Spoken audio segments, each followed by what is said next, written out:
Top quality और consistent performance के लिए सिर्फ सिल्वर पंप्स। टॉप क्वालिटी और कंसिस्टेंट परफॉर्मेंस के लिए सिर्फ सिल्वर पंप्स, नाम याद रखना। सांगली महापालिकेचा अजब कारभार आता समोर आलेला आहे। वाढीव घरपट्टीला विरोध नागरिकांच्यातून होत असताना आता पुन्हा एकदा एक प्रकार समोर आलेला आहे। आपण सांगलीतील खनबागमध्ये आहोत। हेच ते म्हसोबा मंदिर आहे।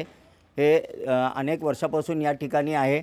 चिंचेच्या झाडाखाली असणारे हे खनभागातील सगळ्यात प्रसिद्ध असं हे मंदिर आहे। अनेक वर्षापासून या ठिकाणी या म्हसोबा मंदिराची पूजा केली जाते आणि आता महापालिकेने या म्हसोबा मंदिराला सुद्धा 1000 रुपयाची घरपट्टी आकारणी केलेली आहे।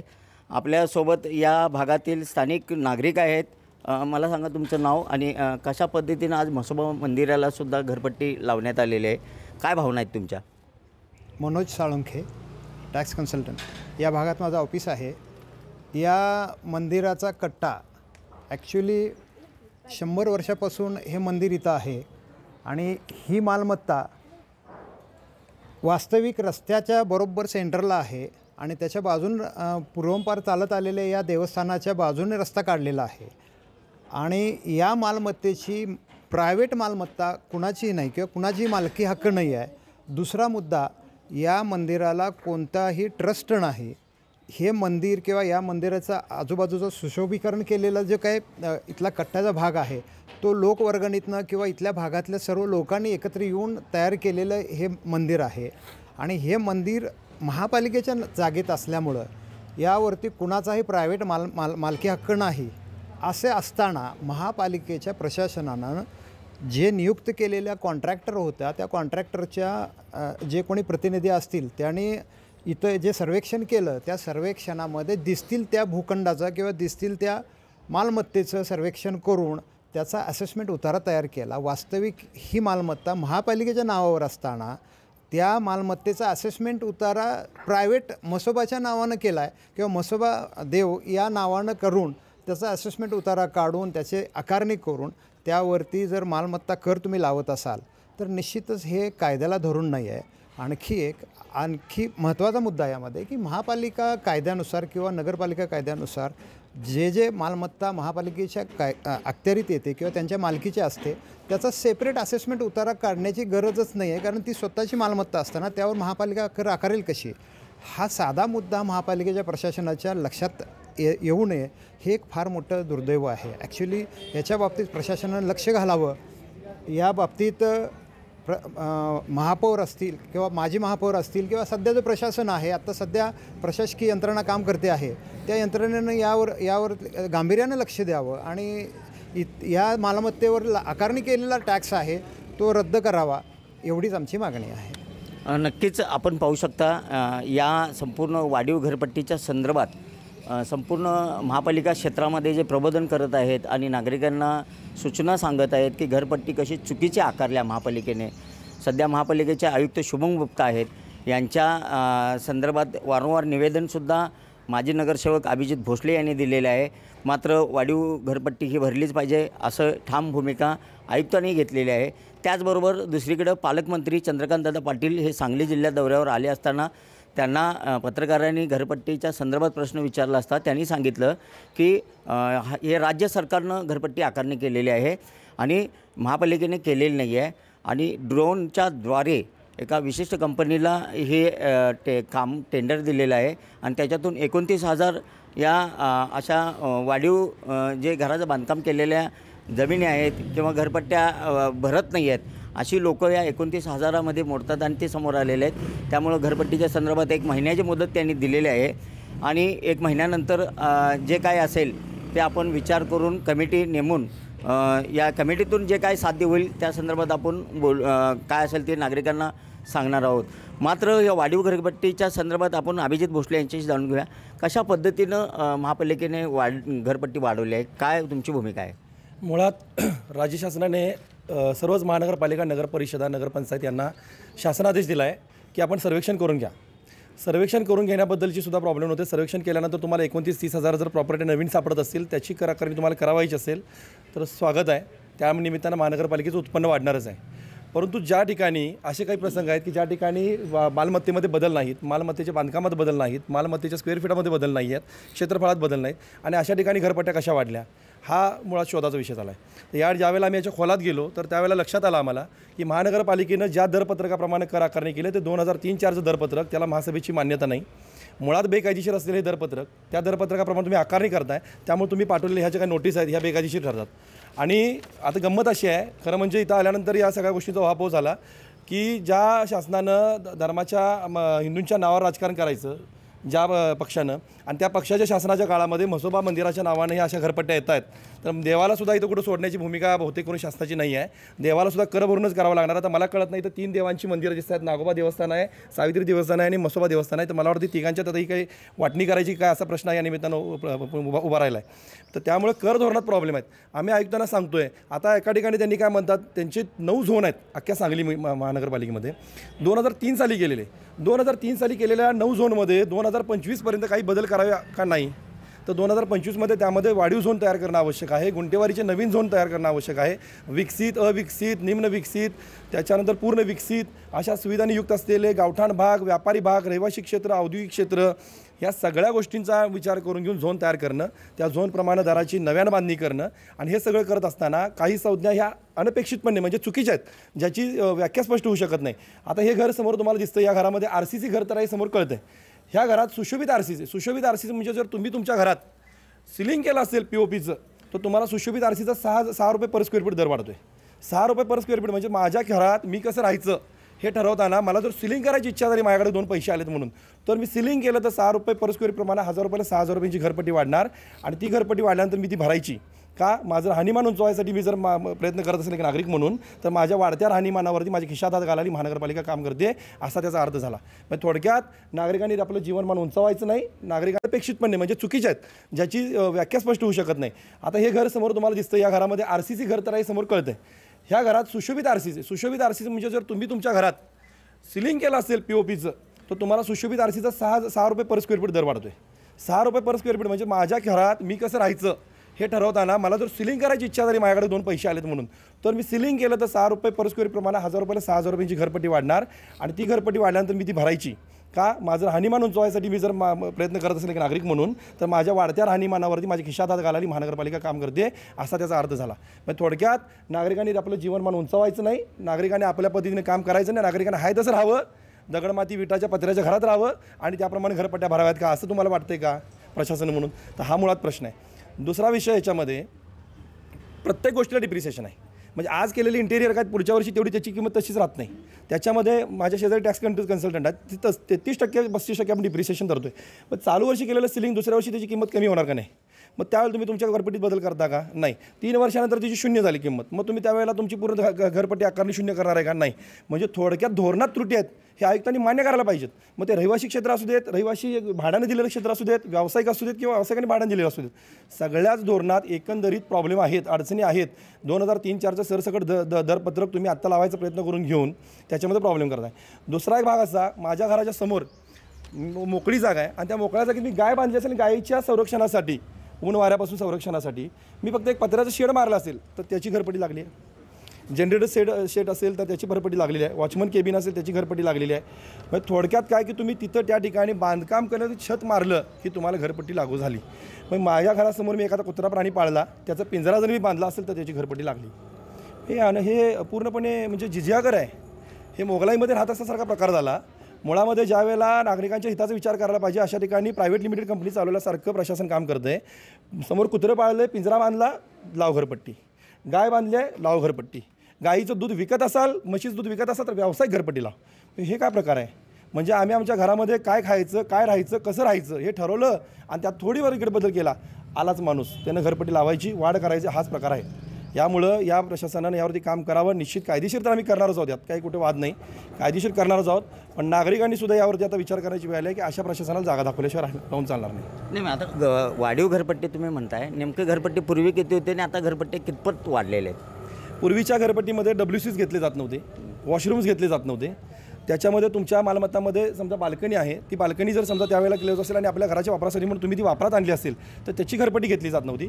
ती जर आता तुम्ही वापरात आणली असेल बाल्कनीसुद्धा तुमची, तर त्याची घरपट्टी लागू व्हायला लागली. जनावरांसाठी शेड मारला असेल त्याची घरपट्टी लागू व्हायला लागली आहे, पार्किंगसाठी शेड मारला असेल त्याची घरपट्टी लागू व्हायला लागली आहे. तुम्ही त्या ठिकाणी एखादी WC टॉयलेट्स होते ते तुम्ही हे करत होता, ते तुमच्या घरपट्टी आकारणीमध्ये नव्हतं, ते घरपट्टीमध्ये वाढवलेलं आहे. म्हणजे अशा नव्या कर धोरणामध्ये अशा पद्धतीनं ही मेजरमेंट्सच वाढवली आहेत आणि ती मेजरमेंट्स वाढल्यामुळे हा फरक पडला आहे. राहता राहिला प्रश्न 2003 आणि 4च्या कर धोरणातील दरपत्रकाचा, ते दरपत्रकच मान्य नाही, महासभेनं मान्य केलेलं नाही.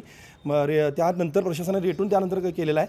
या गोष्टीकडे कुठल्याही आजपर्यंतच्या बॉडीनं लक्ष गेलेलं नव्हतं, परंतु या करवाढीमुळं आम्ही त्यामध्ये जेव्हा अभ्यास केला तेव्हा आम्हाला लक्षात आलं की आजपर्यंतची झालेली जी काही तुमची घरपट्टीची मागणी नोटीस आहेत त्या ज्या दरपत्रकानं झाल्या ते दरपत्रकच मान्य नसलेलं आहे. मग अशा वेळेला जर त्रुटी तुमच्या प्रशासनाच्या कायदेशीर प्रक्रियेत आढळत असतील तर नवं दरपत्रक ठरवूयात, नवं धोरण ठरवूयात. भारांक ठरवायचे अधिकार तुम्हाला महानगरपालिकेला दिलेले आहेत, त्यातले काही क्लॉजेस ठरवायचे अधिकार तुम्हाला महानगरपालिका, राज्य शासनानं सांगितलं म्हणून जसंच्या तसं करून चालणार नाही. म्हणजे अगदीच बोलायचं झालं तर पलीकडची कोल्हापूर महानगरपालिका तीर्थक्षेत्र म्हणून उत्पन्न आहे, टुरिझम इंडस्ट्री मोठी आहे, शेजारी 3 MIDCs आहेत, औद्योगिक इंडस्ट्री, आणि ह्या सगळ्या जर गोष्टी बघितल्या तर कोल्हापूरचं उत्पन्न, पुण्याचं उत्पन्न आणि सांगलीचं उत्पन्न ह्याचा कुठंतरी आपल्याला समतोल विचार करून त्याच्यानुसार आपल्याला भारांक ठरवावे लागतील, त्याच्यानुसार दर ठरवावे लागतील. की आपले सिलिंग केलं म्हणजे चालू झालं. आता एखाद्या माणसाने हॉलमध्ये सिलिंग केलं असेल आणि हॉलमध्ये सिलिंग केलं म्हणजे पर स्क्वेअर फीट 6 रुपये वाढवायचे त्याचे. मग हे काही न्याय भूमिका नाही. मग हे काय प्रशासन म्हणजे काय कुठं कंपनी नाही की बाबा सिलिंग केलं आता काढ पैसे, हे केलं आता काढ पैसे, ह्या पद्धतीचं धोरण आता चालणार नाही. प्रशासन म्हणजे नागरिकांचं हित साधणारी स्थानिक स्वराज्य संस्था आहे, त्याचे प्रशासक म्हणून तुम्ही काम बघताय. आणि हे जर तुम्ही करणार नसाल तर निश्चितपणे नागरिकांचा रोष वेगळ्या पद्धतीने तुमच्यावरती उमटणार. कदाचित तुम्हाला चालू घरपट्ट्यासुद्धा आम्ही देणार नाही जुन्या तुम्ही मागा लागला त्या. तुम्ही आम्हाला महानगरपालिका चालवणंसुद्धा अवघड होईल.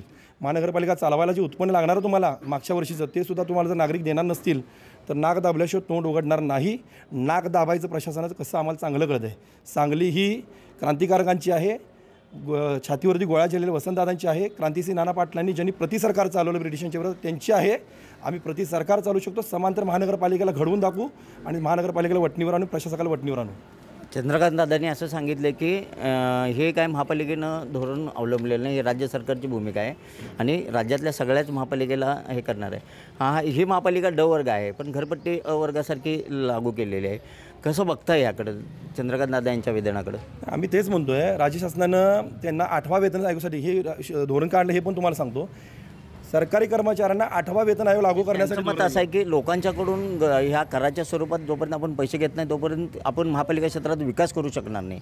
हे विकासासाठी करायला. तुम्ही जर GR वाचला तर GR वाचल्यानंतर त्या GRमध्ये किंवा महानगरपालिकेच्या टिप्पण्यामध्ये सातत्याने एक गोष्ट सतत नमूद केली आहे, 8वा वेतन आयोग लागू केला आहे. 8वा वेतन आयोग लागू करायची वेळ आली तर वेतनाच्या दृष्टिकोनातून उत्पन्नाची हे ठरवण्यासाठी, धोरण ठरवण्यासाठी म्हणून सर्वेक्षण करून घ्या.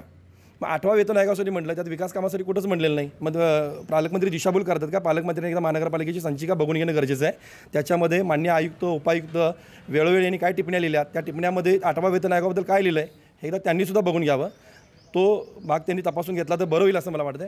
राहिला विषय राज्य शासन सगळ्याच महानगरपालिकांनी केलं आहे, परंतु सगळ्या महानगरपालिकेला केल्यानंतर एक प्राथमिक धोरण जर राज्य शासन देत असेल तर त्या धोरणानंतर त्या शहराची एकंदरीत परिस्थिती, त्या शहरातलं उत्पन्न, राहणीमान आणि त्या शहराचा ओव्हरऑल भौगोलिक परिस्थितीचा अभ्यास करून, विकासाचा अभ्यास करून त्या ठिकाणी त्यावेळची तिथं असणारी जनरल बॉडी, नगरसेवक, महासभा याला ते अधिकार आहेत की त्यामध्ये थोडेसे धोरणात्मक बदल करून नागरिकांना कसा दिलासा देता येईल आणि या सगळ्याचा समतोल साधून घेऊन उत्पन्नसुद्धा उत्पन्न विकासाच्या दृष्टिकोनातून उत्पन्न आणि नागरिकांना दिलासा याचा मध्ये साधता येऊ शकतो.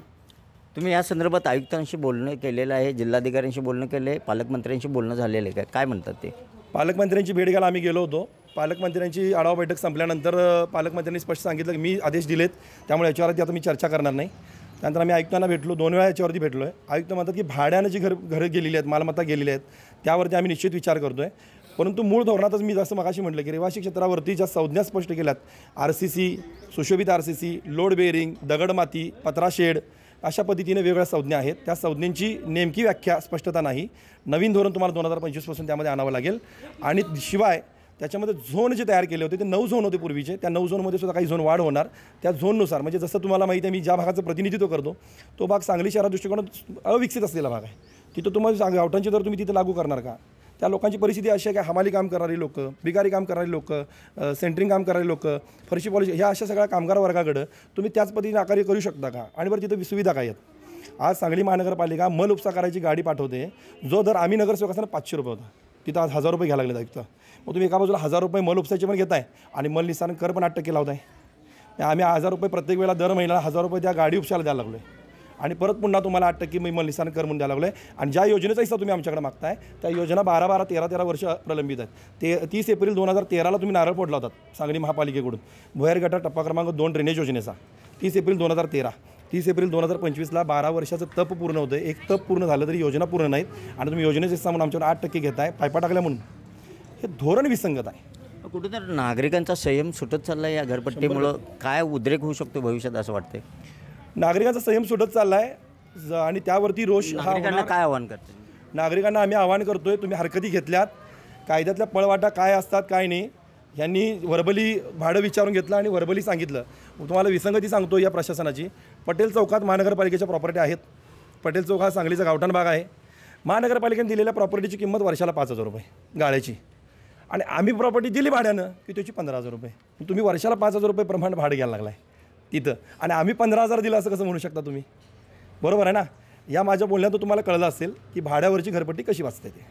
पण नागरिकांच्या संदर्भात आता तोल संपायला लागला आहे, संयम सुटायला लागला आहे. त्या संदर्भात राज्य सरकार असेल किंवा महापालिकेला तुम्ही काय सांगू शकता, काय इशारा देत आहे? मुळामध्ये यामध्ये जे लोकप्रतिनिधी म्हणून आत्ता काम बघतायत, आमदार सुधीरदा गाडगीळ असतील, आमदार सुरेशभाऊ खाडे असतील, माजी पालकमंत्री म्हणून काम करणारे चंद्रकांतदादा पाटील असतील आणि आमचे खासदार विशालदादा पाटील असतील, या सगळ्याच लोकप्रतिनिधींनी आणि मी या माध्यमातून आमच्या पक्षाच्या नेत्यांना स्वतंत्र विनंती केली आहे. आम्ही त्यांच्यामार्फतसुद्धा पाठपुरावा करणार आहे राज्य शासनाकडं की काही धोरणामध्ये शिथिलता आणावी लागेल. जसं उपभोक्ता कर हा राज्य शासनाचाच अधिकार आहे, त्याच्यावरती तुम्हाला शिथिलता आणावी लागेल. आत्ता जे तुम्ही सर्वेक्षणाच्या संदर्भातलं दिलेलं आहे तर काही धोरण स्वीकारताना त्या महानगरपालिकांना त्यांच्या उत्पन्नाच्या पद्धतीने विकासाच्या पद्धतीने धोरणात शिथिलता ठेवण्याचे अधिकार तुम्हाला द्यावे लागतील. राज्य शासनाला हे करावं लागेल. दुसरी गोष्ट जे तुम्ही सामान्य कर असेल, जलनिस्सारण कर असेल किंवा पाणीपुरवठा लाभ कर असेल, पाणीपुरवठा कर असेल, इतर जे काही कर असतील, वृक्षकर असतील, पथकर असतील, तर या संदर्भातल्या धोरणामध्ये त्या महासभांना अधिकार आहेत. तर त्याप्रमाणे तिथं तुम्ही शिथिलता दिली की 100% त्या टक्केवारीत फरक पडतो आणि एकूण होणारी घरपट्टी कुठं ना कुठेतरी शिथिल होऊ शकते. तर तो अधिकार महासभांचा आहे. तर ह्या सगळ्या धोरणावरती जर महासभा म्हणजे आता प्रशासक काम करतात तर प्रशासकीय महासभेतून यावरती काम करता येणं शक्य आहे. ते करणार नसतील तर नागरिक कोणालाही सहकार्य करणार नाहीत, असहकार आंदोलन करू शकतो. सांगलीकर कायदेशीर मार्गाने कसं जायचं सांगलीकरांना चांगलं माहिती आहे. आम्ही कोणाला शिवीगाळ करणार नाही. घरात चहा घेऊन जातील पण घरपट्टी भरणार नाही. उत्पन्नच दिलं नाही तर तुम्ही काम कसं करणार आहे? या अशा धोरणावरती आम्हाला सांगलीकरांना जायला भाग पाडू नका. विचार करा संवेदनशील होऊन सर्वच लोकप्रतिनिधींनी आणि सोबतच प्रशासनानं सांगलीकरांच्या या भूमिकेचा, मागणीचा सहानुभूतीपूर्वक विचार करणं गरजेचं आहे. चौपट 5पट घरपट्टी आल्या, 8000 घरपट्टी असलेली लाख रुपये घरपट्टी आल्या. हे शक्य नाही आहे. आपण स्वतःच्याच घरात भाड्यानं राहतोय की काय, अशा पद्धतीची परिस्थिती फक्त आणि फक्त सांगलीच्या महापालिकेच्या प्रशासनामुळे निर्माण झालेली आहे. ही परिस्थिती बदलणं सहज शक्य आहे. धोरणात्मक बदल अपेक्षित आहेत. ते केल्यानंतर मात्र रोष हा नक्की होणार. राजकारण विरहित पुढं भविष्यात तुम्ही जन आंदोलन उभा करणार आहात का या महापालिकेच्या विरोधात? 100%. कारण हा संपूर्ण सांगलीकर जनतेचा, मिरजकर जनतेचा आणि कुपवाडकर जनतेचा विषय आहे. सांगली मिरज कुपवाडकर महानगरपालिका क्षेत्रातील जी जनता आहे त्यांच्या पक्षीय भूमिका, राजकीय भूमिका काही असोत, परंतु नागरिकांचं हित म्हणून ज्या वेळेला या सगळ्या बाजूला राजकीय जे काही आमचे अजेंडे असतील, पक्षीय अजेंडे असतील, हे आम्ही बाजूला ठेवू आणि सांगलीकर, मिरजकर आणि कुपवाडकर म्हणून एकत्र होऊ आणि आम्ही आमच्या पद्धतीने हा लढा निश्चितपणे उभारू. मग तो कागदावरती असेल, कायदेशीर असेल, रस्त्यावरती असेल, ज्या ठिकाणी आम्हाला तो लढा उभा करावा लागेल. आणि प्रत्येक ठिकाणी आमच्या घरात प्रशासन आलं की आम्ही आमच्या घरावरती आम्ही सांगलीकर म्हणून, मिरजकर म्हणून, कुपवाडकर म्हणून आमच्या घरातच आम्ही तो लढा उभा करू असहकार आंदोलनाचा. नक्कीच आपण पाहू शकता या वाढीव घरपट्टीच्या संदर्भात आम्ही आमच्याच घरात भाड्यानं राहतोय का अशी परिस्थिती सांगलीतील महापालिका क्षेत्रात राहणाऱ्या सर्व नागरिकांच्या मनामध्ये या सांगली महापालिकेच्या अजब कारभारामुळे निर्माण झालेलं आहे. त्यामुळे भविष्यात राजकीय ध्येय धोरणं जे काही पक्षाचे असतील ते बाजूला ठेवून केवळ सांगलीच्या जनतेसाठी आम्ही सर्व राजकारणी एकत्र येऊन भविष्यात रस्त्यावरची लढाई असेल, कायदेशीर लढाई असेल, ही आम्ही लढणार असल्याचा ठाम इशारा अभिजित भोसले यांनी दिलेला आहे. आणि या संपूर्ण त्यांच्या ज्या इशाऱ्याची राज्य सरकारनं आणि महापालिकेनं दखल घ्यावी असंही त्यांनी मत व्यक्त केलेलं आहे. कॅमेरामन सुजितसोबत मी शंकर देवकुळे, TV9 मराठी, सांगली.